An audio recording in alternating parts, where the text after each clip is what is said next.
No one in Rourke's platoon knew it yet, but the mistake that would trigger the bloodiest hour of their entire deployment had already been made, 20 minutes before the first shot was fired.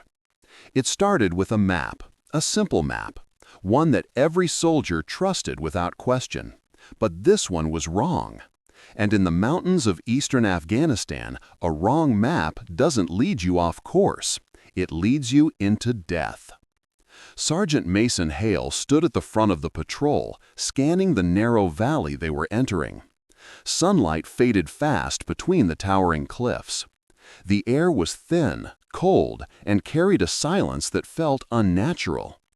"This path doesn't feel right," Hale muttered. Corporal Vickers checked the GPS again. "It's what we got, Sarge. Says the village is 2 clicks ahead." Hale frowned. The terrain didn't match anything he remembered.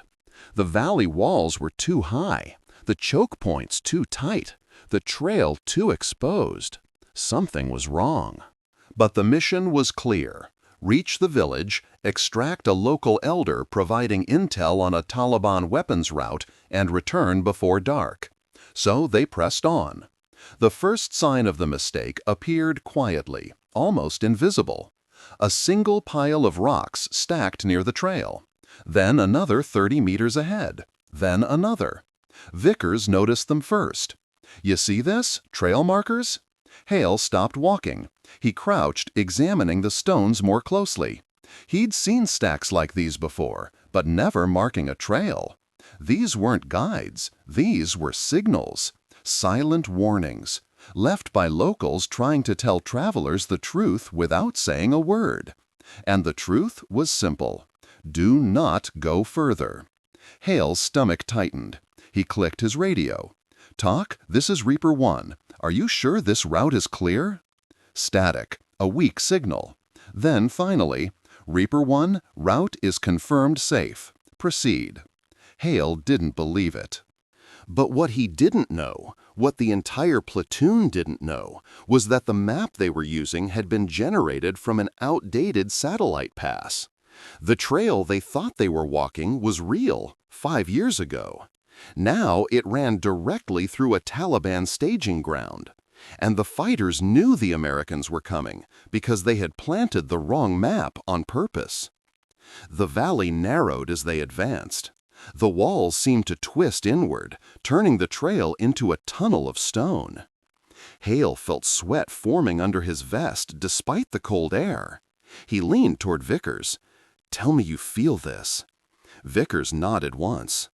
Everything was too quiet. No goats, no children, no distant village sounds. Just stillness. A stillness that only exists when the living are gone. Or hiding. Suddenly, Hale stopped dead. A dark shape on the ridge above. Not moving, just watching. He lifted his rifle. "I've got eyes." But before he could finish, the ridge erupted. Gunfire poured from both sides, dozens of rifles firing in perfect synchronization. Dust exploded around the patrol. Men screamed. Rounds snapped past Hale's face as he dove behind a boulder. The mistake had hit them full force. But the worst part wasn't the ambush. It was what Hale understood in the first 5 seconds. This wasn't accidental. This wasn't random. This wasn't bad luck. Someone wanted them here. Someone fed them the wrong map. Someone led them straight into the kill zone. And the bloodiest hour of their war was just beginning.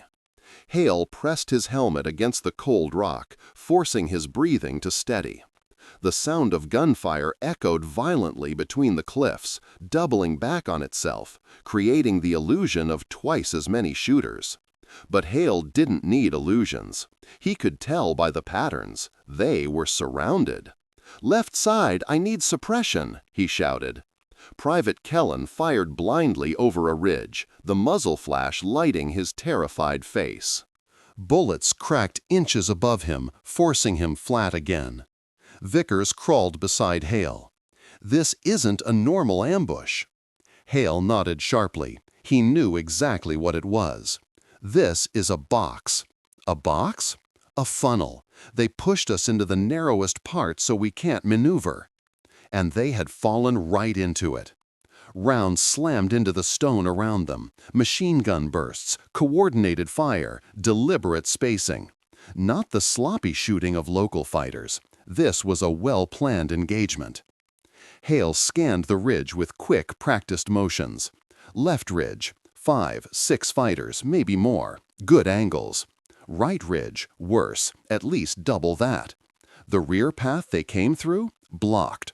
A shadow moved across it, Taliban sealing the exit. They were trapped in a perfect U-shaped kill zone. Reaper 1, this is TLC. Status? Static, distorted, useless. Vickers cursed. We can't reach command. They're jamming us, Hale said. Taliban doesn't jam comms. Not regular fighters. Vickers swallowed. So who are we dealing with? Hale didn't answer. Because he already knew. Haqqani-trained fighters. Organized, disciplined, funded, equipped. If Haqqani planned this valley trap, they were done. Another burst of fire raked along the rocks, sending shockwaves through Hale's vest. One of his men, Private Dawson, screamed, clutching his leg. Hale dragged him behind cover. "You're good, soldier. Stay with me," he said. But he could see the blood pumping fast through Dawson's fingers. Ruiz, blood on his cheek, rifle shaking, slid next to Hale. "We need to move before they zero us in with RPGs." Hale nodded. He looked up at the ridgeline.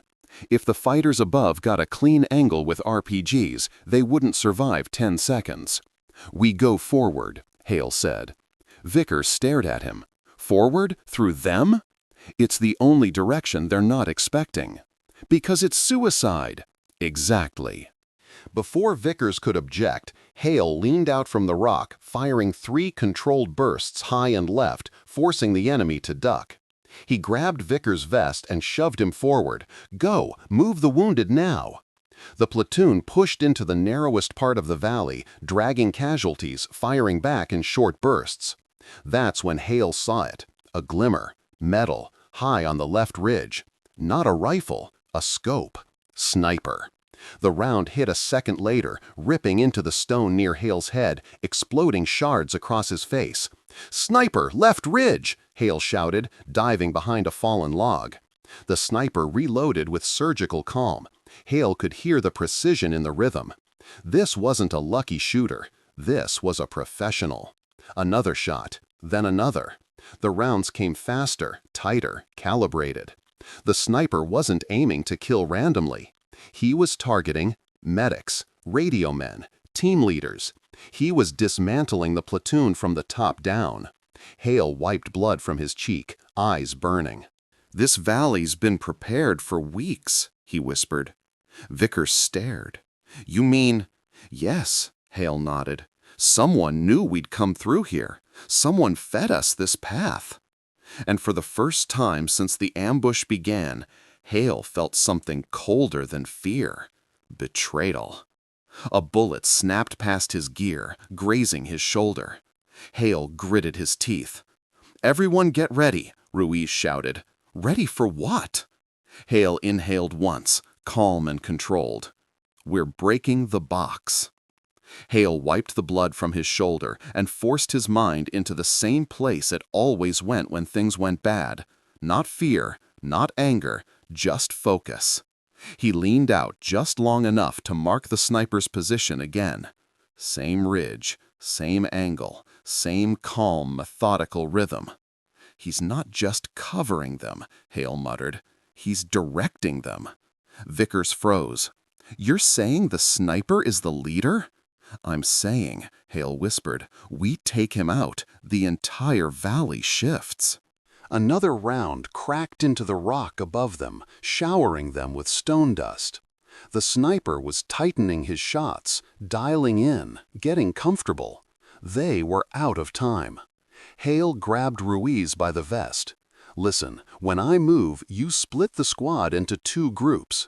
Group 1 takes the wounded and pushes through the choke point.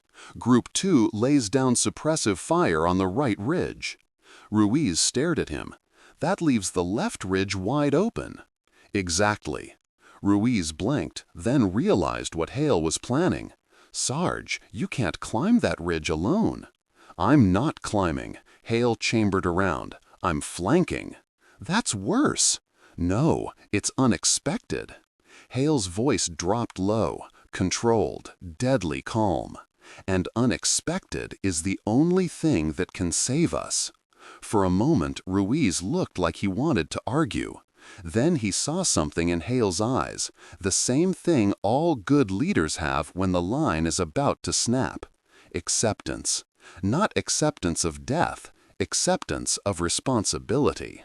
Ruiz swallowed. "All right, say the word." Hale raised his rifle and checked the terrain. The left ridge was steep, broken by jagged rock shelves and patches of loose shale. The sniper's nest was set perfectly.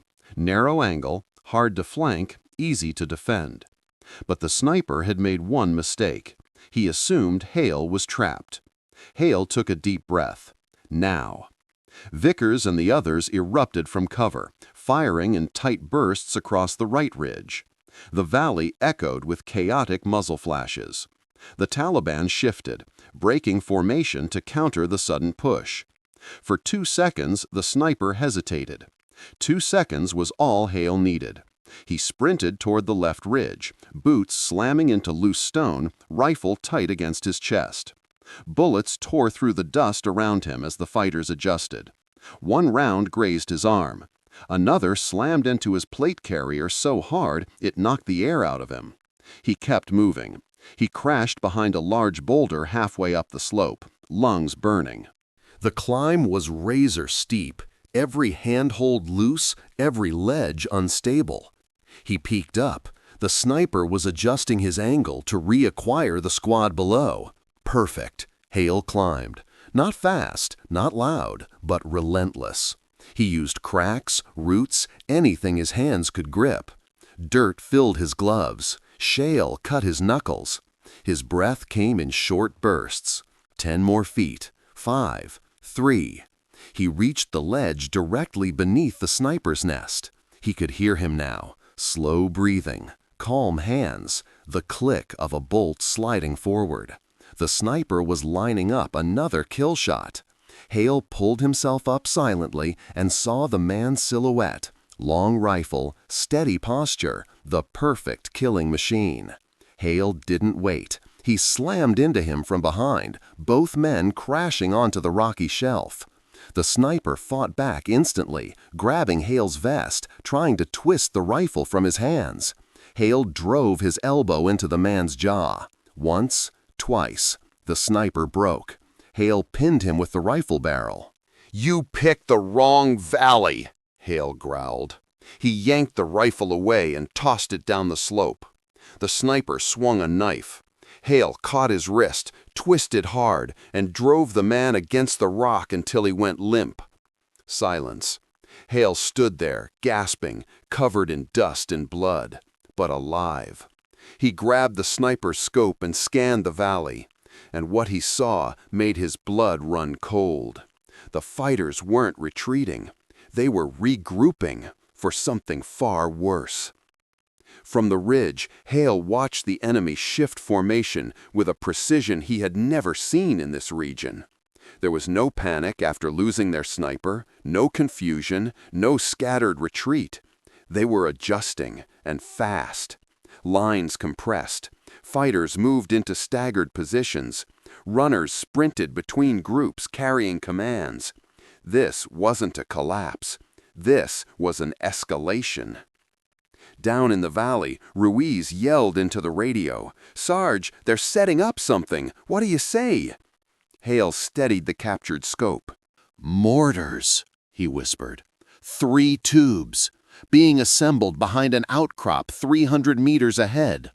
"Mortars!" Hale shouted. "They're bringing indirect fire!" Vickers looked up from below, face pale and wide. "If those land on us, we're done." Hale knew mortars didn't need accuracy in a narrow valley. All they needed were approximate coordinates. The shrapnel would bounce off the walls and turn the entire formation into a slaughter pit. He had seconds. Hale raised the sniper rifle he'd taken and checked the chamber. 1 round left. 1. He found the mortar team again. The first man was adjusting base plates. The second was preparing rounds. The third, the leader, was giving corrections with hand signals. Hale set his sights on the leader. Ruiz's voice cracked through the radio. "Sarge, we can push! We can move now!" "Negative," Hale said. "You move, they fire. You stay, they fire." "What do we do then?" Hale exhaled slowly. "You hold." He pulled the trigger. Crack. The leader dropped instantly. The mortar crew scattered, panicked shouts, dropped equipment, confusion. But confusion only buys seconds, and Hale felt the dread rising in his throat as he saw 2 fighters rush to take the dead leader's place. They weren't giving up the mortar plan. Down below, Ruiz yelled, "Sarge, we can't take a mortar hit. Half the squad is exposed." Hale made his decision in 1 heartbeat. He slung the sniper rifle, grabbed his own rifle, and started running along the ridge, not down, not away, but straight toward the mortar team. The ridge was broken, narrow, dropping sheer on one side. 1 misstep and he'd fall 50 feet into jagged rock. He didn't care. He sprinted. Bullets whipped past him, kicking dust into his face. Fighters on the opposite ridge spotted him and opened fire, trying to stop the lone soldier charging toward the mortar pit. Hale didn't slow. He jumped over a broken section of rock, landing hard and rolling into a shallow dip. 1 round punched into the dirt next to his helmet. He pushed forward. The mortar team came into full view. 2 men finishing assembly, 1 lifting a mortar round. 7 seconds until the first shot. Hale raised his rifle. 3-round burst. The man holding the mortar round dropped.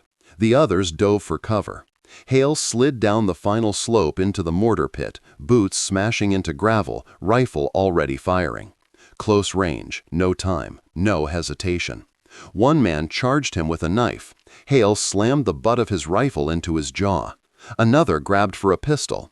Hale kicked it away and tackled him into the rocks. A third tried to pull Hale off, but Hale ripped the man down by his vest and drove him into the dirt. Breathing hard, bleeding, half-conscious, he had stopped the mortar strike. For a moment, everything was still. Then Hale realized something that made his stomach turn. The fighters weren't running like before. They weren't scattered. They were converging. Dozens of them. And they were all coming for him. Ruiz's voice exploded over the radio. "Sarge, get out of there! They're moving on your position!" But Hale could barely speak. He looked up at the swarm of fighters descending the ridges toward the mortar pit. He was alone, outnumbered 15 to 1, wounded, exposed. And he knew.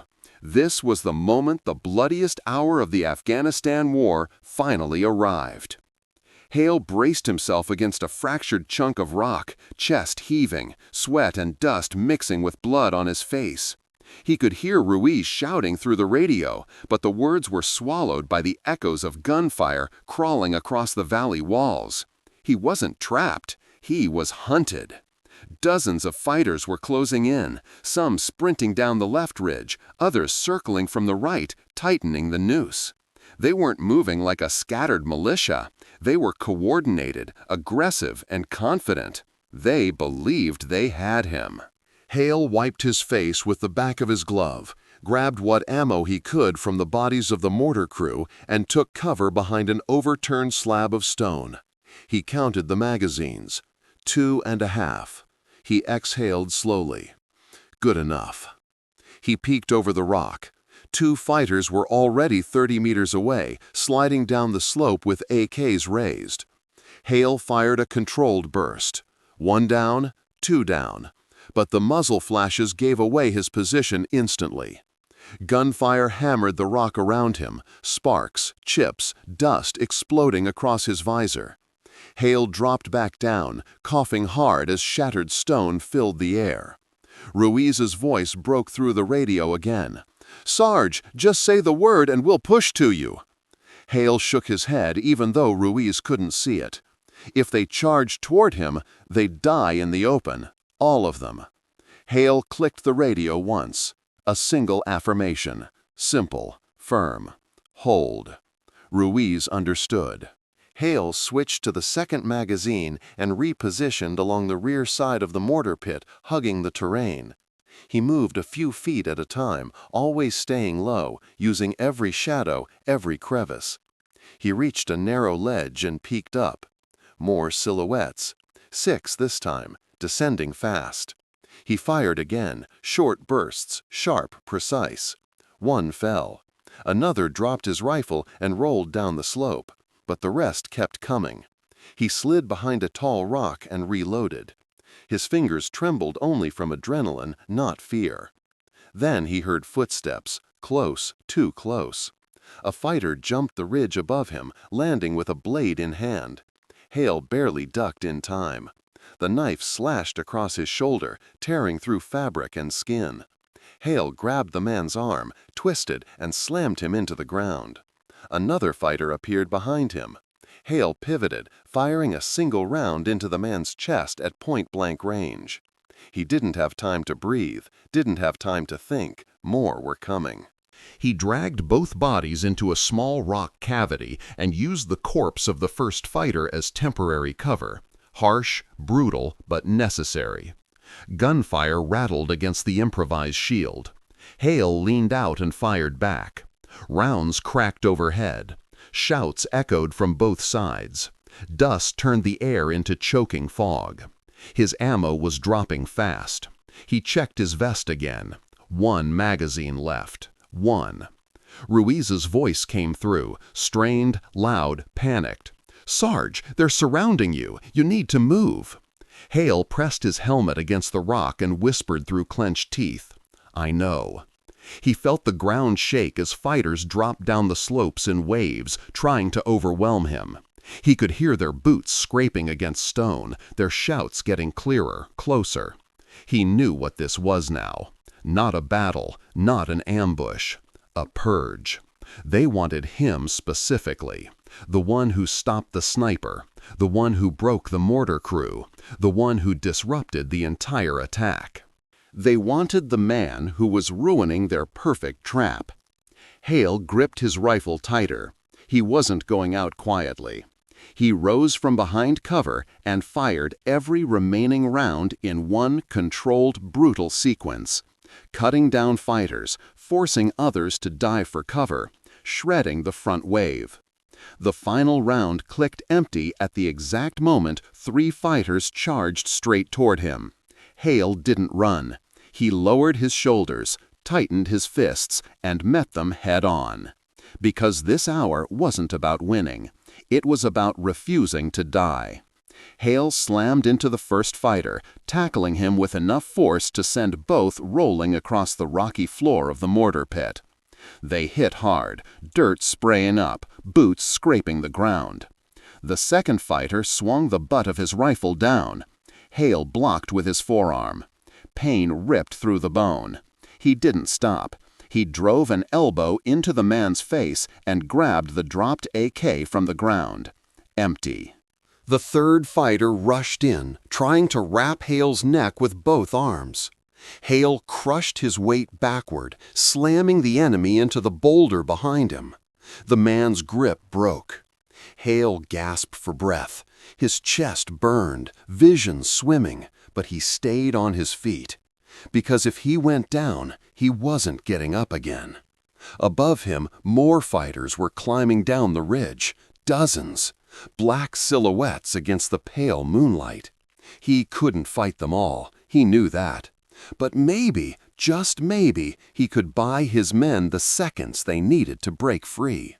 He grabbed the nearest AK, checked the chamber. 1 round, just 1. He held it anyway. Footsteps thundered across gravel, 5 fighters charging at once. Hale fired the round into the first man, dropped him, then used the empty rifle as a club, slamming it into the next man's jaw. He felt a blade slice across his back. Another blow hit his ribs. He staggered, but refused to fall. A fighter lunged with a knife. Hale caught his wrist, twisted, and drove the man into the dirt. Another fighter leaped from the side, tackling Hale onto his back. Hale's breath exploded out of him. The man pinned him down, hand crushing his throat. Hale clawed for something, anything, and grabbed a shard of broken rock. He drove it into the man's temple. The fighter collapsed sideways, motionless. Hale rolled over, coughing, barely able to breathe. Blood dripped from his shoulder, soaking his vest. He couldn't tell which pain came from where anymore. Everything hurt. And still, the enemy didn't stop. They circled him slowly, like wolves closing around a dying animal. One of them shouted in Pashto. The fighters tightened the ring. Hale raised his fists. Nothing left in them but willpower and stubbornness. He whispered, "Come on then." A fighter stepped forward, and the valley erupted in white light. A helicopter spotlight cut through the darkness, blasting the rocks with blinding brilliance. Wind roared as the bird descended, rotor wash throwing dust into a violent storm. Rounds tore down from the minigun, brrr, shredding the ridge where the fighters had gathered. The Taliban scattered instantly, diving for cover, sprinting back into the shadows. Hale shielded his eyes as the helicopter dropped lower, almost touching the ground. Ruiz's voice split the radio. "Sarge, hold on, we're coming." Hale couldn't answer. He barely stayed conscious. Two medics sprinted down the slope, grabbing him under both arms. "Stay awake, Sergeant! Stay with us!"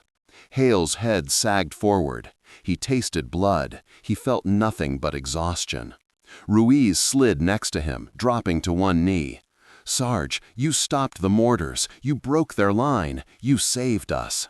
Hale tried to speak, failed, and Ruiz shook his head. "It's okay. You don't need to talk." As they lifted Hale toward the helicopter, he forced his eyes open long enough to see the valley one last time. The broken rocks, the bodies. The dust rising like smoke. The path they had walked into hell. The trap that should have killed them all. And the mistake, the wrong map that had led to the bloodiest hour of their war. He exhaled, barely audible. Get them home. As the helicopter carried him away, the platoon moved out of the valley, alive because of one man who refused to let a mistake become a massacre.